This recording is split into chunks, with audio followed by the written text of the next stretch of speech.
This is Craig Haugard with your Financial Issues Ag Update. In corn, it was a buy the rumor, sell the fact kind of day as we rallied on rumors of Chinese purchases Thursday and then sold off once the purchases were confirmed on Friday. On Friday, the USDA reported that China had purchased 756,000 metric tons of corn for the 2019-20 crop year.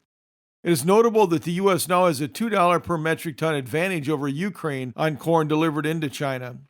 As I record this, the overnight spot corn futures are trading unchanged. The soybean market moved nicely higher on Friday. It was driven by the purchase of 110,000 metric tons of soybeans by China.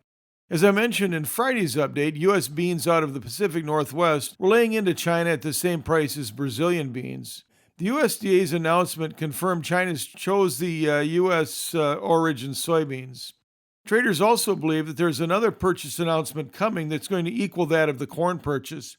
There's concern about both Argentina and Brazil's ports with coronavirus security protocols. One of Argentina's ports was ordered to close to kind of flatten the curve of the spread of that virus. Brazil is also having problems sourcing trucks, and coronavirus regulations are causing basis bids to rise in that nation. Brazil's health minister announced that he expects the spread of the coronavirus will cause the nation's health system to collapse by the end of April. It's really good to have calm leadership at times like these. In the overnight trade, we're seeing a continuation of Friday's move higher as we have spot soybeans trading up 13 cents. Wheat traded higher as the USDA confirmed that China had purchased 340,000 metric tons of hard red winter wheat. After the announcements, the market lost some of its earlier gains as traders worried that the rallies in the last few sessions had made the U.S. non-competitive in the world export market. In fact, U.S. hard red winter wheat offers today are now $14 per metric ton over the Russian equivalent. Speaking of Russia, the Sovicon says that the 2020 grain crop will be 8.6 million metric tons larger than 2019. So I would look for this extremely competitive market, export market to remain that way. In the overnight trade, though, we're seeing some continuation from Friday's action. We've got Chicago 12 cents higher, Kansas City is up a dime, and Minneapolis is trading 9 cents higher as I record this.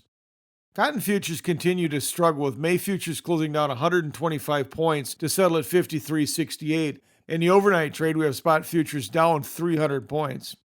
Livestock futures were generally positive.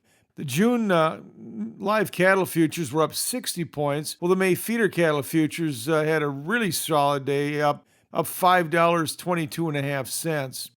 After the close, we had the February cattle on feed report, with everything being pretty close to traders' expectations. Cattle on feed came in at 100.2%, cattle placed on feed were 92.1%, and cattle marketed were 105.5%. Lean hog futures were mixed, with the May futures closing higher and the deferred months all lower. For this session, the June futures finished $1.20 lower.